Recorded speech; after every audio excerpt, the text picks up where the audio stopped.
Finally 10,000 মুরগি আমাদের সারা complete হলো। এটা হপার লাইন দেয় না, দিতেছে।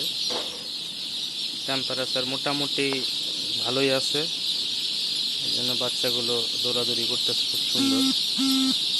বাচ্চা আসছে রাত্রি 2টার সময়, গাড়ি আসছে নামাইতে নামাইতে 3টা, আর আমরা কেবল 1:50 বাজে এখন আমরা বাচ্চা ছাড়লাম।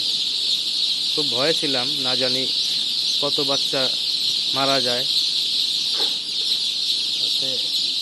বাচ্চা খুব একটা মারা যায় নাই, মাত্র 1 পিস মারা গেছে কার্টুনে দেখলাম। জানি না কি হয়। আবার আবহাওয়াটা একটু ঠান্ডা ঠান্ডা, বৃষ্টি বৃষ্টি ভাব, হালকা ছিটাফোটা বৃষ্টিও পড়ছে। এর জন্য একটু ভয়ে আছি আর কি, টেম্পারেচার ঠিক রাখতে পারবো কিনা। এখানে টোটালি 10টা বোর্ডিং করছি, এক একটাতে 1000 করে 10,000 বাচ্চা ছাড়া হয়েছে।